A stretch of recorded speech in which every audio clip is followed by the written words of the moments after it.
అబ్బా కమల్ హాసన్ మస్తు షేడ్స్ ఉన్నాయిరా నీలో అనే డైలాగ్ ఎంత ఫేమసో ఆ డైలాగ్ కి ఓనర్ లోకనాయకుడు కూడా గంతే ఫేమస్. కోలీవుడ్ లోనే కాకుండా టాలీవుడ్ లో కూడా మంచి పేరు సంపాదించిండు. అయితే ఈ హీరో కూడా రాజకీయాలకు ఎంట్రీ ఇచ్చి ఎంఎన్ఎం అనే ఓ పార్టీ కూడా పెట్టిండు కదా. ఇప్పుడు అటు సినిమాలతోని ఇటు పాలిటిక్స్ తోని కూడా మంచిగా కలిసి వచ్చేటట్టే కొడుతుంది మోక చూస్తుంటే.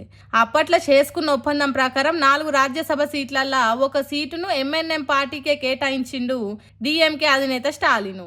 దీన్ని అఫీషియల్ గా చెప్పేసరికి కమల్ హాసన్ ఫ్యాన్స్ అంతా ఎగిరి గంతేస్తున్నారు అనుకోరాదుర్రి. మామూలుగా సినిమాలు చేసుకునేటోళ్లకు రాజకీయాలు కలిసి రావనే టాక్ ఉంది. కానీ అది AP deputy CM Pawan Kalyan కు గట్టిగా పట్టు మీద ఉన్నందుకు సాధించిండు. ఇప్పుడు అట్లనే కోలీవుడ్ లో కూడా కమల్ హాసన్ కు పనికొస్తుందేమో అని ముందు ముందు రోజులు గడుస్తున్న కొద్ది చూడాలి. ఎందుకంటే ఎప్పుడు ఎవరు ఏ ఆలోచన చేస్తారో వాళ్ళకి తెలియదు కాబట్టి. ఈ ముచ్చటి ఇట్లుంటే తమిళనాడులో జరిగిన ఓ సినిమా ప్రమోషన్ లా కన్నడ భాషను తక్కువ చేసినట్టు మాట్లాడిండు కమల్ హాసన్. ఇక దాని మీద కన్నడ పబ్లిక్ అగ్గి మీద గుగ్గిలం అవుతుర్రు. తమిళ భాష నుంచే కన్నడం పుట్టిందంటవా? కన్నడ యాక్టర్ శివాజీ కుమార్ స్టేజ్ మీద ఉండంగా ఇట్లా మాట్లాడతావా?